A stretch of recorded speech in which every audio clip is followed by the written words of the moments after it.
Okay, good evening, students. Welcome to my class, and today I will give the explanation video of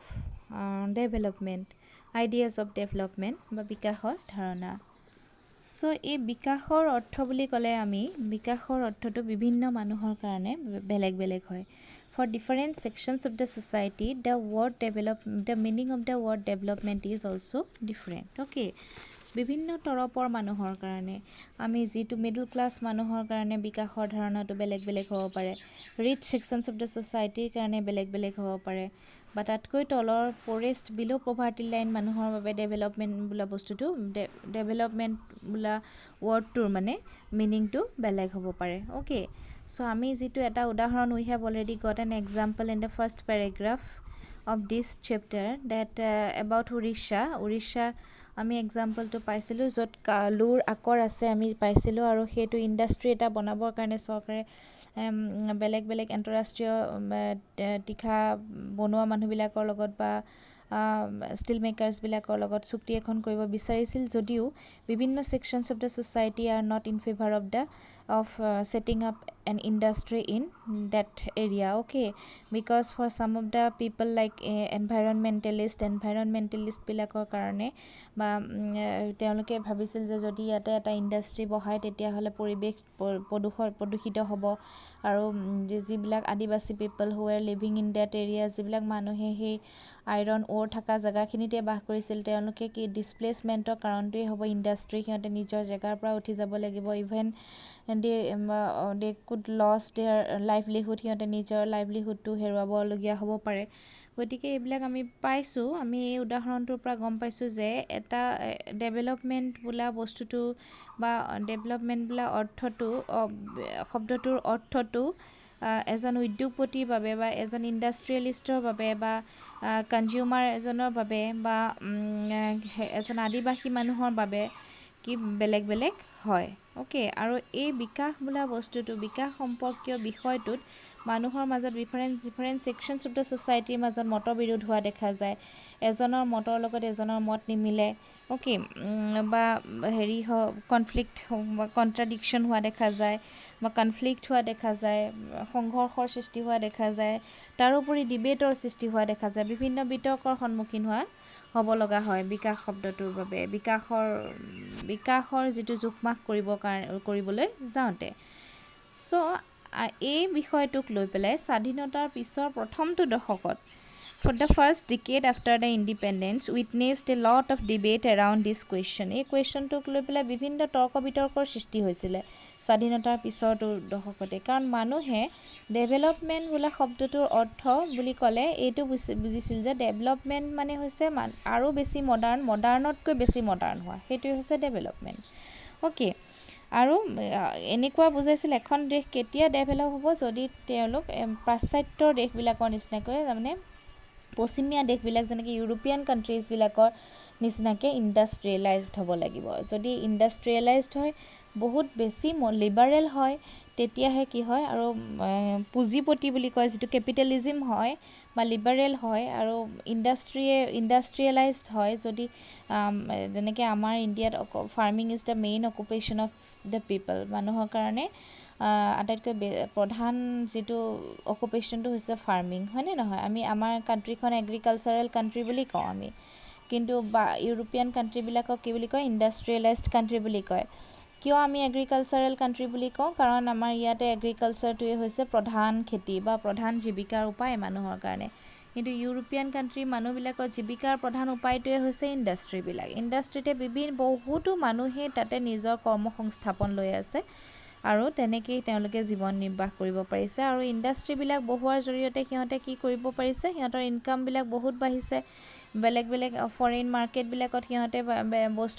উৎপাদিত বস্তুবিলাক বিক্ৰী কৰি নিজৰ income মানে আয় উপাৰ্জন কৰিব পাৰিছে, নেশ্যনেল ইনকামটো বাঢ়ি গৈছে, গতিকে লাহে লাহে সিহঁতে ধনীৰ ওপৰত ধনী দেশলৈ পৰিণত হৈছে। তাৰোপৰি তেওঁলোক মডাৰ্ণ, তেওঁলোকে যিবিলাক বস্তু যিটো ট্ৰেডিশ্যনেল কালচাৰবিলাক যিটো ছ'চিয়েল ছিষ্টেম সেই ছ'চিয়েল ছিষ্টেম এইবিলাক যিবিলাক আমাৰ অন্ধবিশ্বাস কুসংস্কাৰ এইবিলাক ধৰণৰ কোনো বা জাতি ভেদ প্ৰথা এনেকুৱা ধৰণৰ কোনো ছিষ্টেমেই তাত নাই অ'কে চ' ডেভেলপমেণ্ট বোলা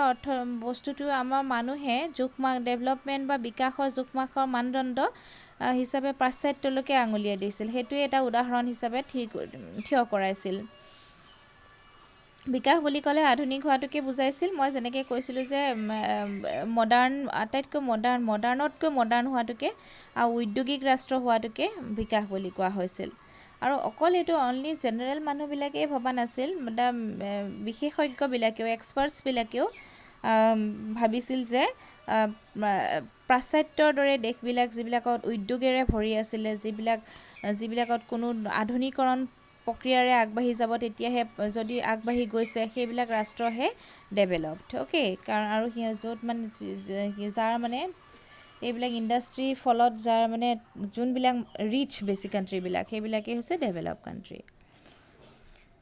এই প্ৰক্ৰিয়াটো পৰম্পৰাগত সামাজিক গাঁথনি ভংগ কৰা আৰু পুঁজিবাদ আৰু উদাৰতাবাদৰ উত্থানৰ লগত জড়িত আছিল চ' এতিয়া এইটো কি বুলি কৈছে which involved the breakdown of the traditional social structures আমাৰ দেশখনত আমি কিয় উন্নত বুলি ক'ব নোৱাৰোঁ কিয় ডেভেলপ বুলি ক'ব নোৱাৰোঁ আমাৰ দেশখনত এতিয়াও ছ'চিয়েল যিবিলাক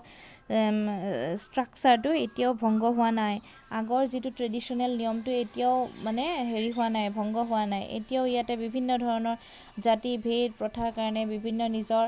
গোড়ামীৰ কাৰণে কিছুমান বস্তু সম্ভৱ হ'ব এতিয়াও পৰা নাই মানুহবিলাক এতিয়াও মডাৰ্ণ হ'ব পৰা নাই আৰু মডাৰ্ণ নহ'লে কেতিয়াও বিকাশ সম্ভৱ নহ'ব তাৰোপৰি আৰু এইটো যিটো ৱেষ্টাৰ্ণ কাণ্ট্ৰিজবিলাকত ট্ৰেডিশ্যনেল ছ'চিয়েল ষ্ট্ৰাকচাৰটো ভংগ কৰা আৰু ৰাইজ অফ কেপিটেলিজিম এণ্ড লিবাৰেলিজিম বা পুঁজিবাদ যিটো বস্তু পুঁজিবাদ মানে কি কেপিটেলিজিম বুলি কোৱা হয় তাৰমানে যিটো প্ৰাইভেট প্ৰপাৰ্টি এইটো মানে কিছুমান মানুহৰ হাতত যেতিয়া ন্যস্ত কৰা হয় সেইটো কেপিটেলিজিম বুলি কয় ছ'চিয়েলিজিম বুলি ক'লে যেতিয়া প্ৰাইভেট প্ৰপাৰ্টিটো প্ৰাইভেট হিচাপে নাথাকি সকলো মানুহৰ মাজত পাব্লিক প্ৰপাৰ্টি হিচাপে ভাগ কৰি দিয়া হয় সেইটো ছ'চিয়েলিজিম কেপিটেলিজিম আকৌ কিছুমান পুঁজিপতি মানুহৰ হাতত যেতিয়া মানে প্ৰপাৰ্টিবিলাক ন্যস্ত কৰা হয় তেতিয়াহ'লে সেইটো কেপিটেলিজিম হয় এই কেপিটেলিজিমৰ উত্থানৰ লগে লগে আমি সেইবিলাক দেশত বিকাশ সাধন হৈছে বুলি ক'ব পাৰোঁ আৰু লগতে লিবাৰেলিজিম বুলি ক'লে কি বুলি উদাৰতাবাদ মানুহবিলাক লিবাৰেল হ'ব লাগিব কনজাৰভেটিভ হ'ব নালাগিব কনজাৰভেটিভ মানে যিটো কয় গোড়া যিবিলাকে নিজৰ পুৰণি ভাৱটোকে এতিয়ালৈকে এৰিব পৰা নাই সিহঁতে বিকাশৰ দিশত কি আগবাঢ়িব গতিকে যদি লিবাৰেল বা মডাৰ্ণ হয় তেতিয়াহে বিকাশৰ দিশত আগবাঢ়িব পাৰিব So modernization was also associated with the ideas of growth, material progress and scientific rationality. ইয়াত কৈছে যে আমি মডাৰ্ণ বা ডেভেলপমেণ্ট শব্দটো এইটো লগতো মানে কৰিব পাৰোঁ যে বৃদ্ধি বস্তুপাতিৰ প্ৰগতি আৰু বৈজ্ঞানিক যুক্তিযুক্ততা এইকেইটা থাকিব লাগিব তেতিয়াহে বিকাশ সাধন হ'ব যদি মানুহৰ বুদ্ধি থাকে যদি টেকনিক থাকে তেতিয়াহে তেওঁলোকে নিজৰ টেকনিকটো নিজৰ বুদ্ধিটো কিহবাত খটুৱাব পাৰিব তেতিয়াহে আগবাঢ়ি যাব মানে ইণ্ডাষ্ট্ৰি এটা খুলিবৰ কাৰণে মানুহৰ মনত কিবা এটা বুদ্ধিটো থাকিব লাগিব টেলেণ্টটো থাকিব লাগিব হয়নে নহয় তাৰোপৰি বস্তুপাতি প্ৰগতি মেটেৰিয়েলিষ্টিক প্ৰগ্ৰেছটো যিটো সেইটো হ'ব লাগিব অ'কে মানুহসকল মানে মেটেৰিয়েলিষ্টিক হ'ব লাগিব মানুহে অকল যে মই আৱেগিক হৈ পেলাই কাম কৰিলে কেতিয়াও ডেভেলপ নহ'ব তাৰ লগতেই কৈছে যে বৈজ্ঞানিক যুক্তি চাইণ্টিফিক যিটো ৰিজনিং বুলি চাইণ্টিফিক ৰেচনেলিটি যিটো সেইটো বিশ্বাস কৰিব লাগিব যদি অন্ধবিশ্বাসৰ মাজতে এতিয়াও সোমাই থাকে তেতিয়াহ'লে মানুহে বিকাশৰ দিশত কেতিয়াও আগবাঢ়িব নোৱাৰিব বিকাশ হ'ব হ'লে মানুহ চাইণ্টিফিক ৰেচনেলিটি বাস্তৱিকতাটো বিশ্বাস কৰিব লাগিব অ'কে বিকাশৰ এনে ধাৰণাই ৰাষ্ট্ৰসমূহক উন্নত উন্নয়নশীল আৰু অনুন্নত ৰাষ্ট্ৰ হিচাপে অভিহিত কৰাৰ পথ প্ৰশস্ত কৰিলে অ'কে চ' এই বিকাশৰ এই ধাৰণাটোৰ মতে আমাৰ ৰাষ্ট্ৰবিলাকক তিনিটা ভাগত ভাগ কৰিব পৰা গ'ল কিছুমানক উন্নত কিছুমানক উন্নয়নশীল উন্নত বুলি ক'লে ডেভেলপ কাণ্ট্ৰিজ কিছুমান উন্নয়নশীল বুলি ক'লে ডেভেলপিং কাণ্ট্ৰিজ যিবিলাক ডেভেলপমেণ্টৰ দিশত গৈ আছে, প্ৰচেছিঙত আছে, মানে এতিয়াও ডেভেলপ কাণ্ট্ৰিজবিলাক চুবগৈ পৰা নাই কিন্তু গৈ আছে ডেভেলপ কাণ্ট্ৰিজ হ'বলৈ। আৰু অনুন্নত বা আণ্ডাৰ ডেভেলপ কাণ্ট্ৰি বুলি ক'ব পাৰোঁ। আণ্ডাৰ ডেভেলপ মানে একেবাৰে মূলধনৰ ফালৰ পৰাও, টকা পইচাৰ ক্ষেত্ৰতো তেওঁলোক একেবাৰে তলত, বা তেওঁলোক ইণ্ডাষ্ট্ৰিয়েলাইজডো নহয়, মানে একেবাৰে ইণ্ডাষ্ট্ৰিও তাত নাই সেইবোৰ দেশত, বা সিহঁতৰ মানুহৰ মনবিলাকো মডাৰ্ণাইজ নহয়, তেওঁলোক কেপিটেলিজিমো নাই তাত, লিবাৰেলিজিমো নাই,